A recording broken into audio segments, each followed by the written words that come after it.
प्यारे विद्यार्थियों, आपके अपने YouTube चैनल मैथ्स वर्ल्ड गणित लॉग पर आपका हार्दिक स्वागत है। आज हम 10वीं कक्षा के अध्याय नंबर 10 वृत्त का अध्ययन करेंगे। आओ हम देखते हैं कि वृत्त के अंदर किस तरह की चीज़ें परीक्षा में पूछी जाती हैं और इसको क्या क्या महत्वपूर्ण बातें हैं। सबसे पहले आपने देखा होगा कि वृत्त होता क्या है। तो हम देखते हैं कि एक बिंदु होता है जिसको वृत्त का केंद्र कहा जाता है। इस बिंदु से नियत दूरी पर हम लेकर के एक वृत्त खींच देते हैं। तो ये जो केंद्र है O और ये बिंदु है P, ये जो दूरी होती है बीच में, इसको हम त्रिज्या कहते हैं। और ये बाह्य जो आता है पूरा घेरा जो बनता है, इसको हम कहते हैं वृत्त की परिधि। इसको क्या कहा जाता है? परिधि। ये छोटी छोटी बातें हैं जो आपको पता होना चाहिए। तो ओपी क्या बन गया हमारे पास? त्रिज्या। और इसको स्मॉल आर से लिखा जाता है। इसको इंग्लिश में रेडियस कहते हैं। अब हम देखते हैं कि अगर मान लीजिए कि हमारे पास एक वृत्त है और वृत्त के केंद्र से कोई लाइन गुजरती है और उसके दोनों अंत सिरे वृत्त की परिधि पर स्थित हो, ये केंद्र है। तो ये ओपी वृत्त की त्रिज्या है और ये ओ आर भी वृत्त की त्रिज्या है। लेकिन जो पी आर बना हमारे पास, वो क्या कहलाएगा? व्यास कहलाएगा। और इसको डी से लिखा जाता है। इसको क्या लिखा जाता है? डी, स्मॉल डी से। अर्थात जो पी आर हुआ ये किसके बराबर हुआ? OP plus O R. अब इसको हम डी लिखते हैं और ये है ओ आर। ओपी भी आर के बराबर, ओ आर भी आर के बराबर। तो व्यास कितना हुआ? 2 आर के बराबर। यानी कि हम कह सकते हैं कि व्यास बराबर है 2 गुणा त्रिज्या। अब ये भी लिखा जा सकता है कि त्रिज्या किसके बराबर होती है? तो हम कह सकते हैं व्यास की आधी, व्यास भाग में 2। ठीक है। तो इस प्रकार इनको लिखा जा सकता है। यहाँ पर d बराबर है 2r और ये लिख सकते हैं r बराबर है d/2। अब हमारे पास एक बात हमें समझनी होती है कि वृत्त क्या है। वृत्त एक समतल के उन बिंदुओं का समूह होता है। वृत्त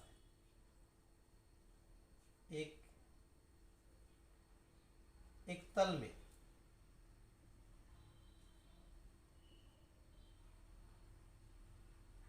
उन बिंदुओं का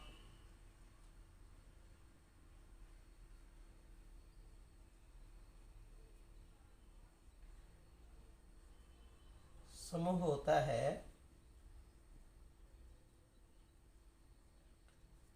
जो नियत बिंदु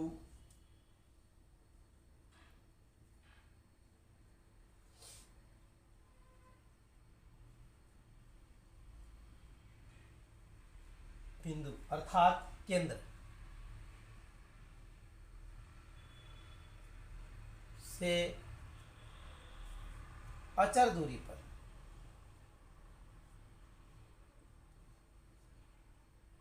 ये अचर दूरी किसको कहते हैं? त्रिज्या पर होते हैं।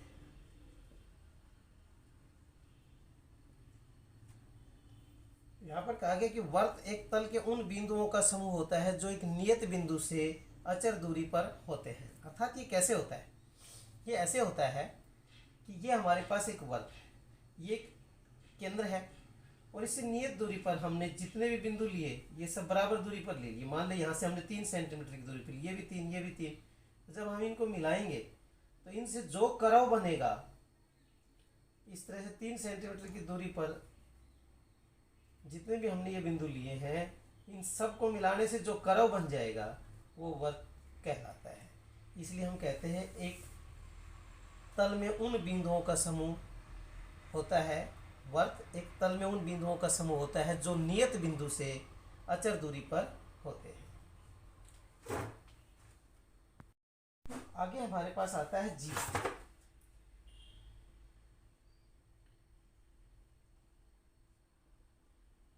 जीवा को हम कह सकते हैं कि एक वर्त है, और वर्त पर यानी कि वर्त की परिधि पर किन्हीं दो बिंदुओं को मिलाने वाले रेखाखंड को जीवा कहते हैं। एबी, एबी क्या है, यहाँ पर एक जीवा है, ये जीवा है। अब ये मान लीजिए केंद्र है, और केंद्र से होती हुई कोई रेखा गुजर जाए, जिसको अभी हमने पढ़ा था कि व्यास होता है। और ये पी क्यू है और ये केंद्र है ओ, तो यहाँ पर पी क्यू व्यास है, लेकिन व्यास होते हुए भी हम इसको कह सकते हैं सबसे बड़ी जीवा।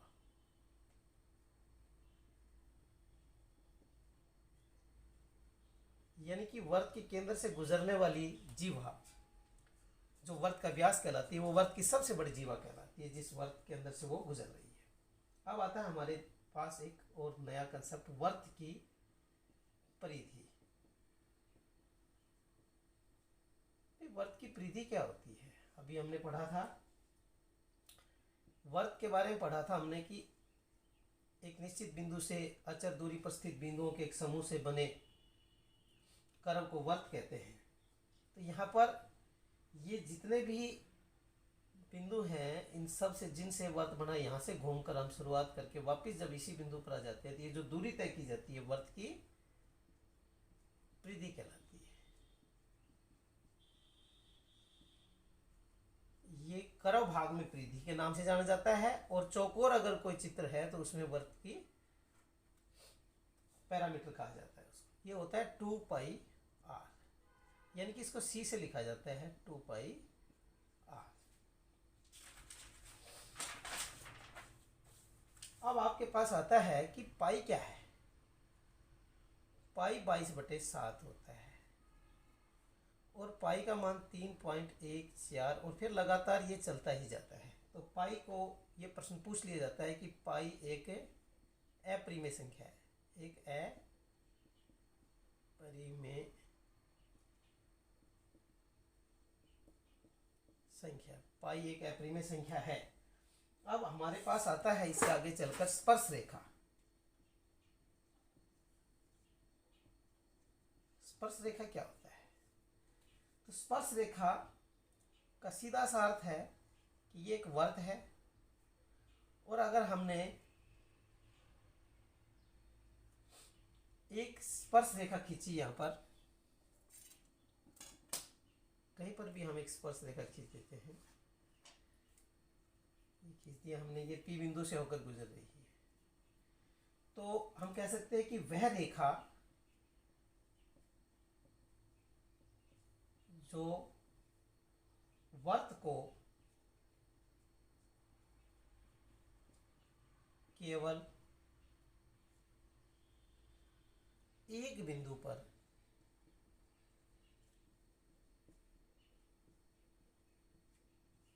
स्पर्श करती है, स्पर्श करती हुई जाए,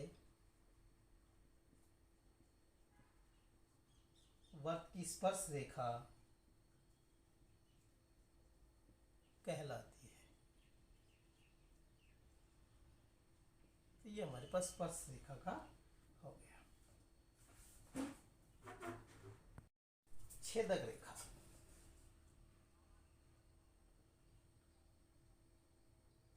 छेदक रेखा, छेदक रेखा क्या है कि एक वर्त और वर्त से हमने एक लाइन पास कर दी, एक रेखा पास कर दी, इसका नाम पी क्यू, और ये वर्त को और इस रेखा के दो उभयनिष्ठ बिंदु ए और बी, तो इसको हम कहते हैं छेदक रेखा।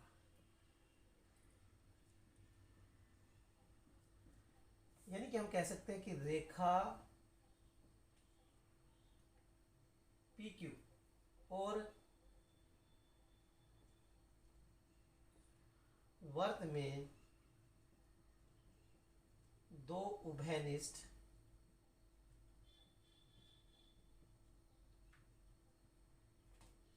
बिंदु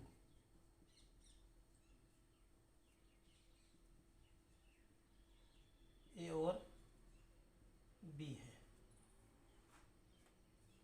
अतः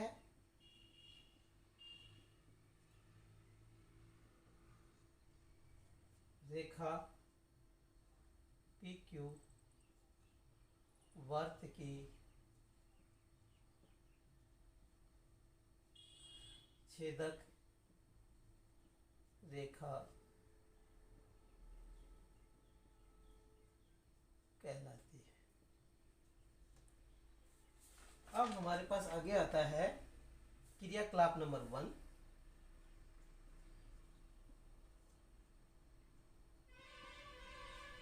क्रियाकलाप नंबर 1, वर्त के एक बिंदु पर एक और केवल एक स्पर्श रेखा होती है। वर्त के एक बिंदु पर एक और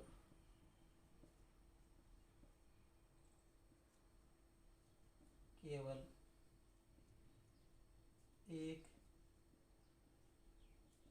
स्पर्श रेखा होती है। चित्र के माध्यम से समझ लीजिए कि ये हमारे पास एक वर्त है और हम चाहते हैं कि इसके ऊपर ये हमने एक स्पर्श रेखा खींच दी। अब इस स्पर्श रेखा, ये इस बिंदु पर स्पर्श रेखा है। अब हम इसके अतिरिक्त कहते हैं वर्त के एक बिंदु पर एक और केवल एक स्पर्श रेखा होती है। अब ये एक स्पर्श रेखा है, एक बिंदु पर छू रही है। जैसे हम इसको हट करके इससे दूसरी रेखा गुजारना चाहते हैं तो वह रेखा वर्त को किसी और बिंदु पर भी स्पर्श कर रही है। इस तरह से हम देखते हैं कि ये जो रेखाएं हैं ये वर्त को किसी और बिंदुओं पर भी स्पर्श करती हुई गुजरती हैं। तो ये जो रेखा थी जो वर्त को केवल एक बिंदु पर स्पर्श करती है वो तो एक ही रेखा खींची जा सकती है, बाकी तो वर्त की छेदक रेखाएं हो जाएंगी। अब हमारे पास आता है क्रियाकलाप नंबर 2।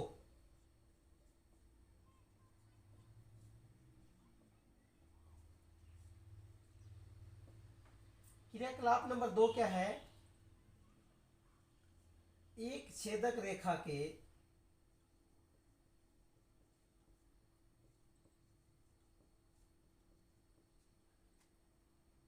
समांतर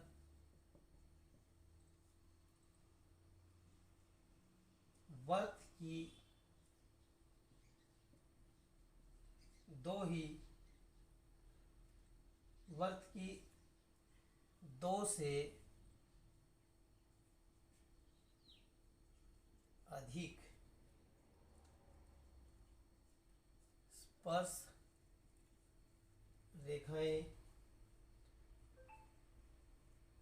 नहीं होती है।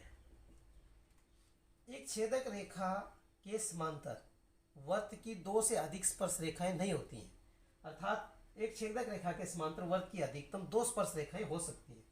अब देखिए कैसे। ये हमने एक वर्त ले लिया और ये हमारे पास एक इसकी कोई छेदक रेखा है। इस छेदक रेखा का नाम हम जो मर्जी रख लें, पी क्यू। अब इसके समांतर हमने एक स्पर्श रेखा और खींची और हमने एक ये खींच दी। इसी तरह हमने इधर भी एक खींची है और यहाँ पर भी हमने खींची। तो आप देखते हो कि इसकी जो स्पर्श रेखाएं हैं वो ये दो ही स्पर्श रेखाएं हैं जो इस लाइन के समानांतर हैं। तो एक छेदक रेखा के समांतर वर्त की दो से अधिक स्पर्श रेखाएं नहीं खींच सकती कि ये हो जाएगी और एक ये हो जाएगी। प्रमेय 10.1 वर्त के किसी बिंदु पर स्पर्श रेखा स्पर्श बिंदु से जाने वाली त्रिज्या पर लंब होती है। एक छोटी सी थ्योरम है, तो इसमें सिद्ध क्या करना है,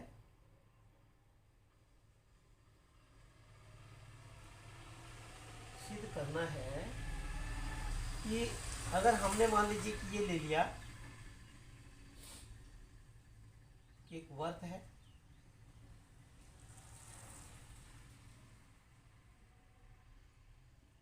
हमने कहा कि एक वर्त है और वर्त के ऊपर एक स्पर्श रेखा है,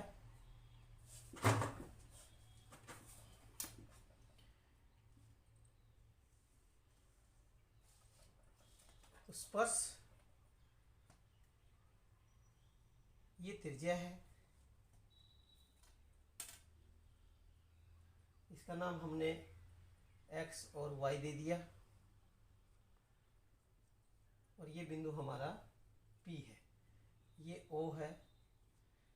तो यहाँ पर हम कह रहे हैं कि वर्त के किसी बिंदु पर, ये वर्त का एक बिंदु हो गया, बिंदु पर स्पर्श रेखा, ये स्पर्श रेखा है, इसका नाम स्पर्श रेखा,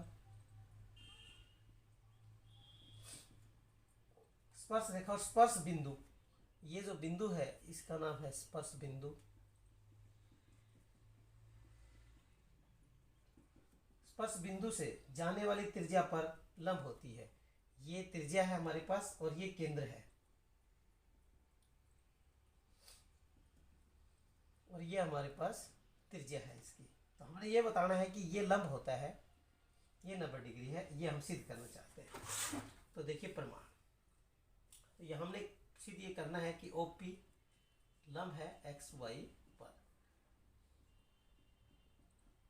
प्रमाण, स्पर्श रेखा पर P के अतिरिक्त एक अन्य बिंदु Q लीजिए। स्पर्श रेखा पर P के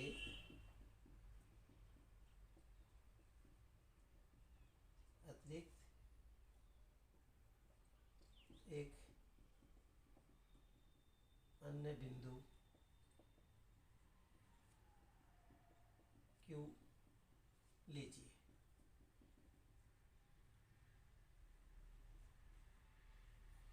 अब यहाँ पर Q के बारे में हम ये कह सकते हैं, Q वर्त के बाहर होना चाहिए।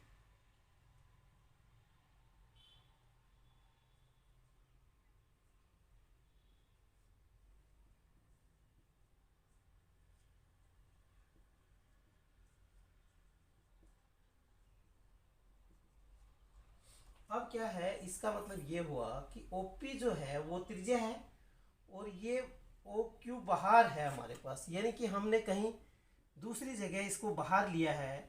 तो जब हमने उसको मिलाया तो हम ये कह सकते हैं कि ये Q पॉइंट है, ये जो Q पॉइंट ये वर्त के बाहर है, तो ये त्रिज्या से ज़्यादा बड़ा हो जाएगा। यह बिंदु P के अतिरिक्त XY के प्रत्येक बिंदु के लिए सत्य है, और यह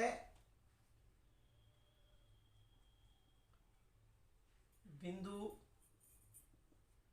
P के अतिरिक्त XY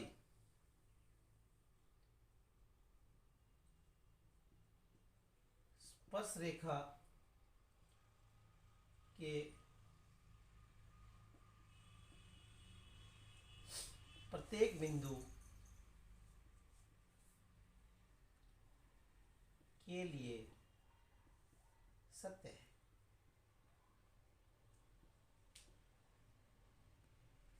अतः OP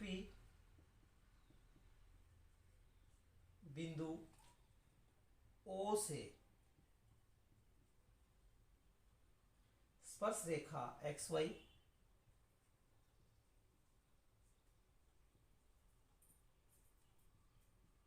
स्पर्श रेखा XY पर स्थित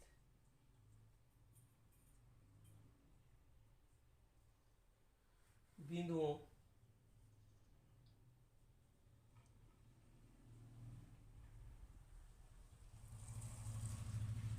में न्यूनतम दूरी है।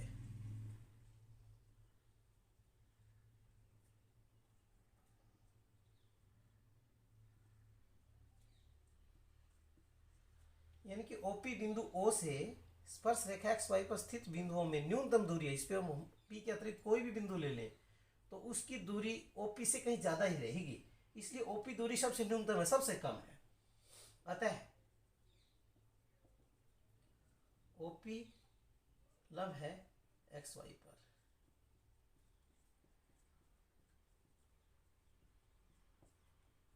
इस प्रकार ये हमारी पहली प्रमेय पूरी हो जाती है। एक्सरसाइज 10.1 पहला प्रश्न, question number 1। Exercise 10.1 question number 1। एक वर्ग की कितनी स्पर्श रेखाएं हो सकती हैं? एक वर्ग की कितनी स्पर्श रेखाएं हो सकती हैं? यह है पहला प्रश्न। तो यहां पर हमारे पास है कि अनंत, उत्तर आ जाएगा अनंत।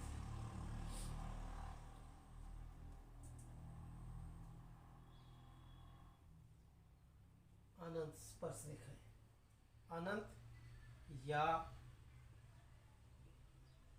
अनेक या इनफाइनाइट मैनी।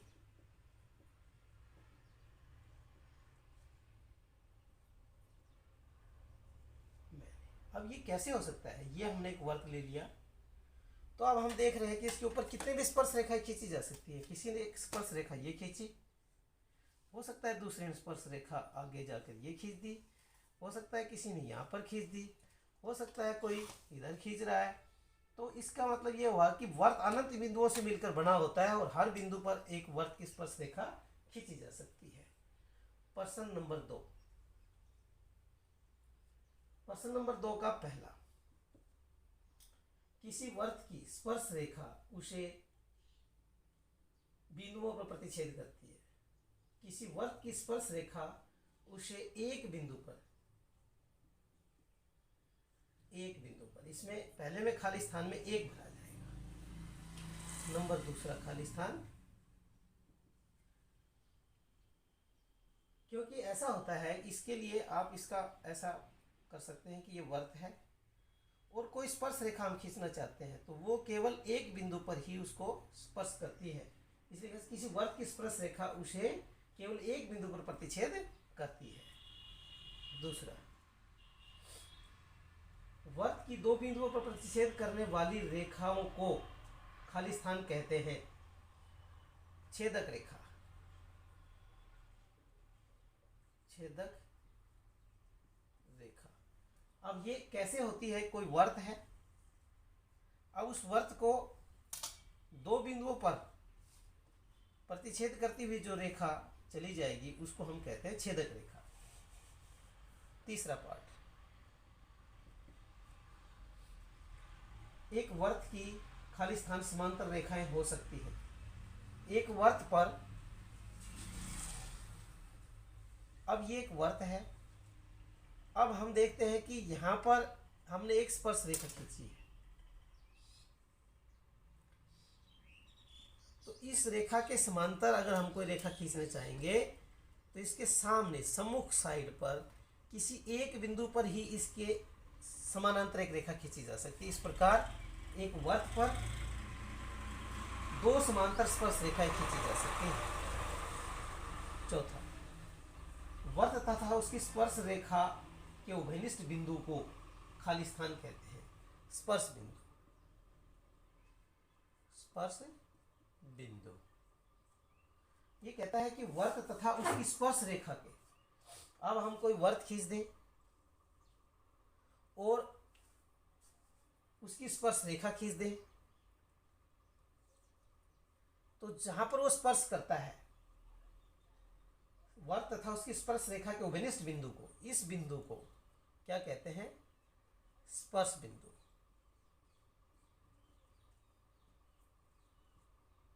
इस प्रकार ये हमारा दूसरा प्रश्न हो जाता है। 10.1 क्वेश्चन नंबर 3, 5 सेंटीमीटर त्रिज्या वाले एक वर्त के बिंदु P पर स्पर्श रेखा PQ के अंदर से जाने वाली एक रेखा से बिंदु Q पर इस प्रकार मिलती है कि OQ 12 सेंटीमीटर है, PQ की लंबाई है। क्या निकालनी? PQ की लंबाई निकालनी है। A 12 centimetre, B 13 centimetre, C 8.5 centimetre, D वर्गमूल 119 सेंटीमीटर। चारों ऑप्शन में से कोई एक ऑप्शन ठीक है जो हमें बताना है। हमें दिया हुआ है OP बराबर है 5 सेंटीमीटर, हम त्रिज्या है ये जो दे रखी है त्रिज्या, और साथ ही हमें दिया हुआ है OQ बराबर 12 सेंटीमीटर। अब हम कहते हैं कि हमने एक वर्त ले लिया, इस वर्त के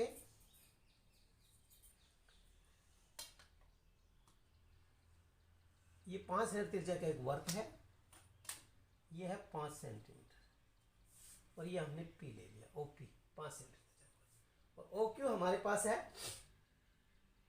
12 सेंटीमीटर। तो O से Q तक की दूरी हमने ये ले ली 12 सेंटीमीटर। हमारे से पूछा गया है PQ की लंबाई।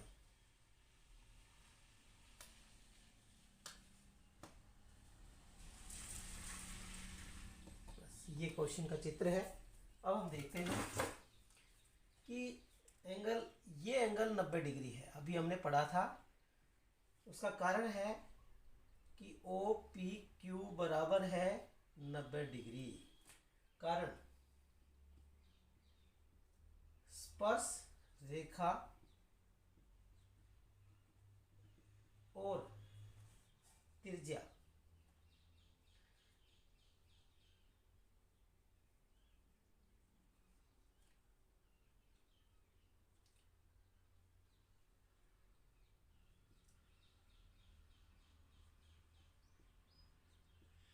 स्पर्श बिंदु पर स्पर्श रेखा और त्रिज्या के बीच बना कोण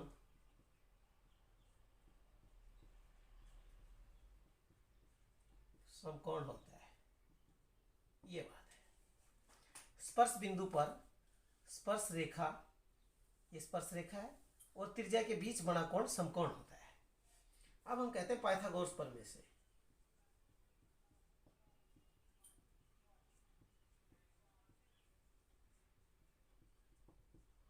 पाइथागोरस प्रमेय में हमने पढ़ा है कर्ण का वर्ग बराबर है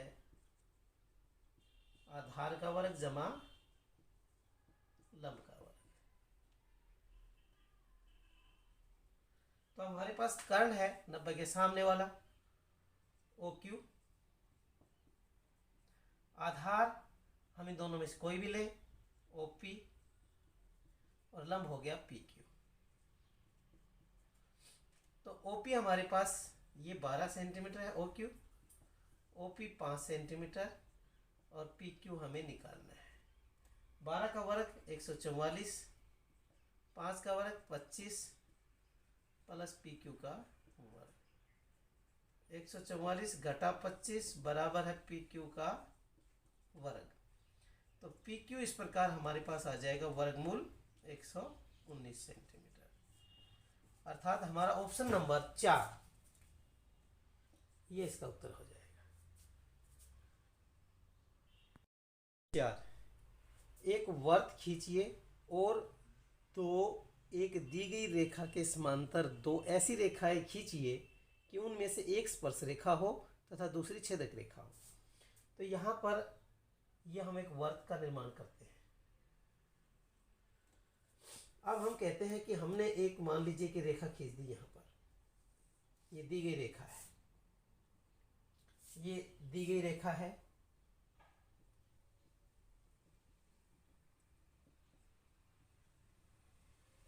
अब इस दी गई रेखा के साथ हमने किसी भी एक बिंदु पर एक 90 डिग्री का एंगल बनाया, और उस 90 डिग्री के कोण पर हमने एक लाइन ड्रॉ कर ली। ये 90 डिग्री का एक पॉइंट ले लिया और इसके ऊपर बना दिया। अब जहां पर इसने वर्त को स्पर्श किया वहां पर हमने पुनः 90 डिग्री का कोण बनाया, और यहां से, और ये हमने एक लाइन ड्रॉ कर दी इसके साथ।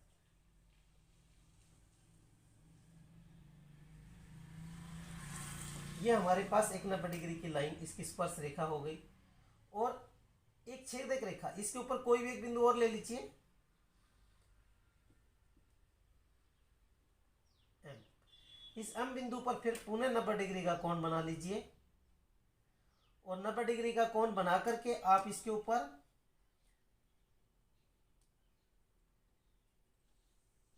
एक रेखा खींच दीजिए। ये इसकी छेदक रेखा हो जाएगी। तो ये हो जाएगी स्पर्श रेखा, और ये हो जाएगी छेदक रेखा।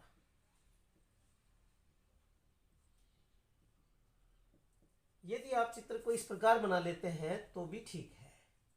दूसरा तरीका देख लीजिए। मान लीजिए कि आपने कोई रेखा यहाँ खींच रखी है, छेदक रेखा है, और इसके समानांतर ये दी गई रेखा है। तो यहाँ पर भी वही काम कि यहाँ पर आप कोई बिंदु लीजिए, इस बिंदु के ऊपर 90 डिग्री का कोण बना लीजिए। अब 90 डिग्री का एंगल बना करके आपने लाइन ड्रॉ कर लिया। आप इस बिंदु पर या इधर वाले इस बिंदु पर 90 डिग्री का कोण बनाइए, और 90 डिग्री का कोण बना करके यहाँ पर एक स्पर्श रेखा खींच दीजिए, और इसके किसी भी एक अन्य बिंदु पर 90 डिग्री का कोण बना करके खींच दीजिए। अच्छा, 90 डिग्री का कोण बनाने की यहाँ क्या आवश्यकता पड़ रही है? क्योंकि यहाँ पर इसने ये कहा कि रेखा के समांतर, तो समांतर तभी हो सकती है जब ये कोण 90-90 डिग्री के होंगे। ये कोण 90-90 डिग्री के होंगे सभी, तभी ये रेखाएं समांतर होंगी, वरना ये रेखाएं समांतर नहीं हो सकती। इस प्रकार से बना सकते हैं।